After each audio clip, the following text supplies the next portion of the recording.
96% of people in North Dakota who go to jail and in the prison systems are eventually released, and they'll go back out into the communities. And that's why volunteers at the North Dakota State Penitentiary take their roles so seriously. KX News' Taylor Austin has more about some of the programs offered to residents, as well as what they teach. I mean, they're just good people that did some bad things. John Whitaker has been driving from Minot every Monday for the last 20 years to the North Dakota State Penitentiary in Bismarck to teach the residents there Christian worship classes. My partner drives much further than I do. His partner, Richard Olson, has driven from Botno every Monday for the last 18 years. Our nights here are our highlights of the week because the core group is hungry. They want to hear God's word. That's worth it. The biggest topic that the Christian worship class covers is forgiveness. Before I came to Christ, I was lying, stealing, manipulating, drinking, you name it, I did it. Then you come to Christ and you know that somebody forgave your sin and died for your sin. And if he did it for a wretch like me, he could do it for anybody. And I know everybody's judging, oh, that somebody's did time in the pen. Hello, people, we're all bad in some sort of way. Whitaker talks about one man who came there without a driver's license and then turned his life around outside of the walls and got his CDL. And like I said, he runs his own business now. He's just doing great. And when he's not doing trucking, if he doesn't have a night of hauling, he helps people, shingling, whatever. He's just a real asset to his neighborhood.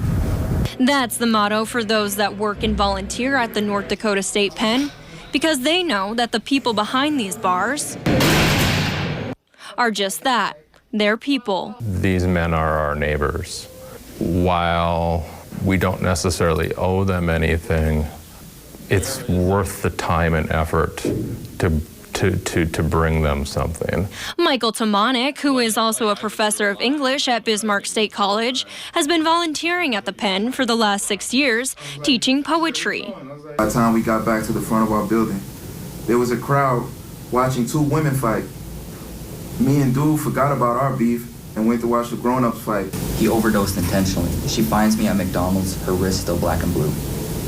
I woke up from a dream that was harsh and cruel. It is not always what it seems, but a dream in a dream. Dream within a dream for an imitation poem is clearly what you did, and I think it worked very well. Am I right that basically you just keep waking up from the same nightmare into the same nightmare?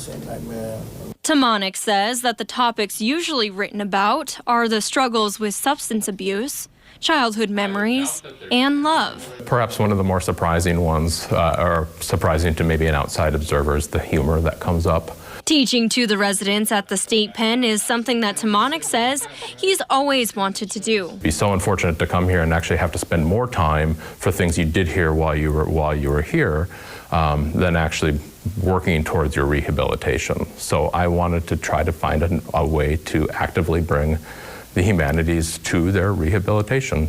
Tomanek says that some of the pieces that have been written over the years have really stuck with him. He and the other volunteers all say that their time there is worth making a difference in the residents' lives. If we're going to progress as a society, we need to make an effort to find ways to bring healing, to find ways to get them to understand their choices matter and that they have a choice. Reporting for KX News at the North Dakota State Penitentiary, I'm Taylor Austin. Every night of the week, there's a different set of activities for the residents.